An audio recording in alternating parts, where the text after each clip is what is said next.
पूर्ण संख्या में जो ctDNA है और mtDNA है ये प्राप्त होते हैं। विभिन्न प्रकार की जो फसलें हैं इनकी उन्नति के लिए केंद्रकीय या क्लोरोप्लास्ट या फिर माइटोकॉन्ड्रिया से जीन्स प्राप्त किए जा चुके हैं।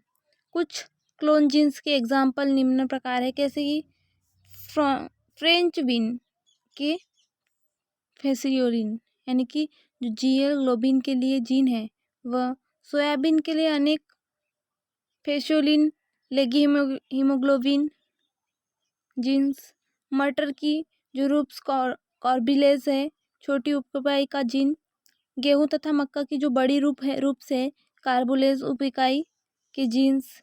ये सब जीन्स फसल में पौधे किसी भी फसल वाले पौधे में स्थानांतरित करने से पूर्व उत्परिवर्तन भी किया जा सकता है इसका। तो ये कृषि में यानी कि बायोटेक्नोलॉजी एंड एग्रीकल्चर इसके अंतर्गत आएगा। और अब हम देखेंगे कि जो बायोटेक्नोलॉजी एंड फार्मास्यूटिकल है ये मेडिसिन इंडस्ट्री के बारे में देखेंगे। जो व्यापारिक है और आर्थिक है इनके महत्व के लिए जो पदार्थ है इनके उत्पादन में जो बायोटेक्नोलॉजी है इनके द्वारा वृद्धि की गई है, जिसके एग्जाम्पल कैसे फार्मास्यूटिकल और मेडिसिन इंडस्ट्री में बायोटेक्नोलॉजी के एग्जाम्पल क्या क्या है। ये है एक इंसुलिन। इंसुलिन क्या है, ये डायबिटीज़ रोग के निदान के लिए इंसुलिन एक महत्वपूर्ण हार्मोन है जो मनुष्य के पैनक्रियास से आइसोलेट्स ऑफ लैंगरहैंस की बीटा कोशिकाओं से द्वारा स्रावित होता है। जो व्यापारिक रूप से जो ये हार्मोन है वो गाय तथा सुअर के पैनक्रियास से प्राप्त किया जाता है। जेनेटिक इंजीनियरिंग की सहायता से बैक्टीरिया में इस प्रकार के गुण उत्पन्न किए जा सकते हैं जो प्रचुर मात्रा में इंसुलिन हार्मोन का स्रावन कर सके। दूसरा है सोमेटोट्रोपिन।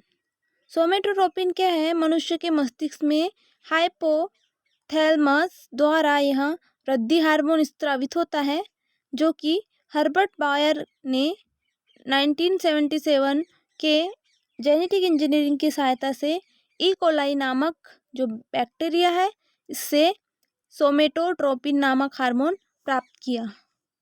इस टेक्निक से जो बैक्टीरिया है से प्राप्त हार्मोन की 5 मिलीग्राम मात्रा 500,000 भेड़ों के मस्तिष्क से प्राप्त होती थी। थर्ड वाला है वैक्सीन्स। वैक्सीन्स में व्यापारिक मात्रा में जो वैक्सीन्स है वैक्सीन्स को रोग उत्पन्न करने वाले माइक्रो ऑर्गेनिज्म से तैयार करना एक समस्या थी, किंतु जेनेटिक इंजीनियरिंग टेक्निक के द्वारा इस कठिनाई का भी निराकरण किया जा चुका है और सफलतापूर्वक वैक्सीन को तैयार किया जा सकता है। यूएस के कृषि विभाग द्वारा जो पशुओं में होने वाले फुट एंड माउथ रोग जो है इनमें वैक्सीन्स जेनेटिक इंजीनियरिंग टेक्निक के द्वारा तैयार किए जाते हैं।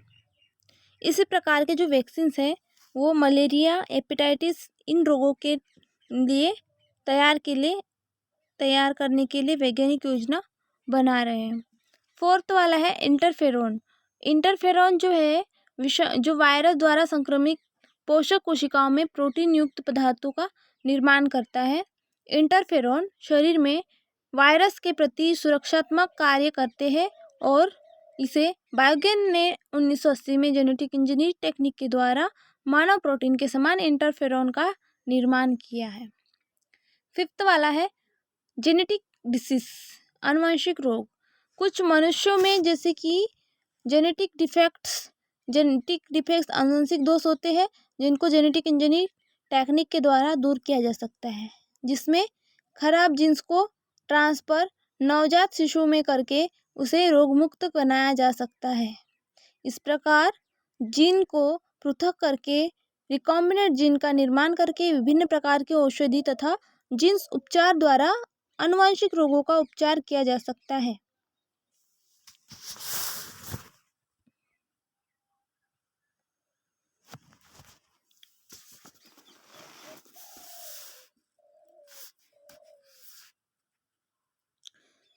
Applications of biotechnology in medicinal. अब हम जो बायोटेक्नोलॉजी इनका औषधीय अनुप्रयोग देखेंगे। तो औषधीय अनुप्रयोग में जो बायोटेक्नोलॉजी इनके द्वारा विभिन्न जीवधारियों की स्वास्थ्य सुरक्षा के लिए जेनेटिक परिवर्तनों द्वारा पौष्टिक भोजन प्राप्त किया जा चुका है, किंतु जो चिकित्सा के विभिन्न प्रकार के जीन परिवर्तन है, इनके फलस्वरूप ही रोग निवारण संभव हो सकता है। अब ये जो रोग निवारण है वो कैसे है, कौन से है, तो ये क्या है, एक वैक्सीन है जो विकास करके मनुष्य को रोग प्रतिरोधी बनाया जा सकता है। सेकंड है, प्रारंभिक अवस्था में ही रोगों को पहचाना जा सकता है। थर्ड है, रोगों का उपचार किया जा सकता है। अब पहली प्रक्रिया रहित वैक्सीन का विकास, यानी कि development of vaccine of immunity. इसमें क्या होता है, प्राणियों के शरीर में जो एंटीजेंस है इनको प्राप्त करके वैक्सीन बनाए जा सकते हैं। ये जो विधि है इसमें एंटीजेंस के दूषित होने का भय रहता है, जिसके कारण मनुष्य में विभिन्न प्रकार की महामारी फैल सकती है। अतः इसके लिए क्या करेंगे, ऐसे टेक्निक को निम्न विधियों को ध्यान में रखना आवश्यक होगा। क्या क्या ध्यान में रखना होगा, जो विधि है कौन सी विधियों में ऐसे टेक्निक को याद रखना जरूरी होगा। एक मोनोक्लोनल एंटीबॉडी है, विधि द्वारा जो विशुद्ध एंटीजन है इनको पृथक करना चाहिए। क्लोन जीन्स एंटीजेंस का संश्लेषण करना चाहिए। वैक्सीन के रूप में सिंथेटिक पेप्टाइड को प्रयोग में लाना चाहिए। आधुनिक युग में विभिन्न प्रकार के रोगजनक जैसे कि रेबिस वायरस, पैर मुख रोग, foot and mouth disease, typhoids, cholera, hepatitis, leukaemia तथा कैंसर्स को वैक्सीन के प्रयोग द्वारा प्रक्रिया रहित किया जा सकता है। ये प्रक्रिया रहित वैक्सीन का विकास इसमें आ रहा है। अब सेकंड देखेंगे हम कि रोग का निदान की डायग्नोसिस ऑफ डिसीज कैसे होंगे। तो जो वैसे तो रोगों की जो पहचान है वो विभिन्न विधियों के द्वारा की जाती है, किंतु जो आधुनिक बायोटेक्नोलॉजी इसके द्वारा उपलब्ध मोनोक्लोनल एंटीबॉडी तथा जो डीएनए प्रोब्स है जैसे महत्वपूर्ण यंत्रों का प्रयोग करके बहुत ही कुशलतापूर्वक रोगों की पहचान की जा सकती है। जो डेवलपमेंट सिटीज़ है, जो इन विधियों का शीघ्र ही प्रसार हो रहा है, जैसे कि सीरोलॉजिकल परीक्षणों के माध्यम से मोनोक्लोनल एंटीबॉडी का उपयोग किया जा सकता है, जिसमें बहुत कम समय लगता है, जबकि अन्य विधियों द्वारा इस प्रकार के प्रयोगों के लिए बहुत अधिक समय लगता है। इसी प्रकार से जो डीएनए है, डीएनए प्रोब भी मोनोक्लोनल एंटीबॉडी की अपेक्षा रोगों की पहचान करने के लिए अधिक उपयोगी है। मनुष्यों में जो वायरस जनक रोग है जैसे कि हर्पीस के लिए डीएनए प्रोब तैयार किए जा चुके हैं और अनुमान लगाया जा सकता है कि जो करोड़ों रुपए के लिए आर्थिक महत्व वाले डीएनए प्रोब्स है वो निकट भविष्य में उपलब्ध हो सकेंगे। थर्ड पॉइंट है रोगों का इलाज, यानी कि ट्रीटमेंट ऑफ डिसीज। जैसे कि जो बायोटेक्नोलॉजी है इनके द्वारा विभिन्न रोगों के निवारण के लिए औषधि का उत्पादन किया जा सकता है, जैसे कि जीन थेरेपी द्वारा विभिन्न प्रकार के रोगों का उपचार किया जा सकता है। इस प्रकार से जो औषधियों से जैसे इंसुलिन तथा डायबिटीज इंटरफेरॉन्स द्वारा जो विषाणु जनित ट्यूमर है रोगों का उपचार किया जा सकता है। इस प्रकार की जो औषधियाँ है वो बहुत अधिक मात्रा में बैक्टीरिया सेल्स द्वारा तैयार की जा सकती है, यानी कि जो ये विधि है इसमें जीवधारियों की जीन्स में फेजेस अथवा जीवाणु में क्लोन किया जाता है, जिससे बने उत्पाद बहुत ही सस्ते होते हैं। इंसुलिन का जो जीन है वो जीवाणु में क्लोन किया गया था, जिससे इंसुलिन का संश्लेषण जीवाणु द्वारा होता है। और यह महत्वपूर्ण कार्य कनाडा के प्रसिद्ध वैज्ञानिक जो है डॉक्टर सरन नारंगे इन्होंने किया था। इस प्रकार से जो संश्लेषित इंसुलिन है व्यापारिक महत्व का होता है।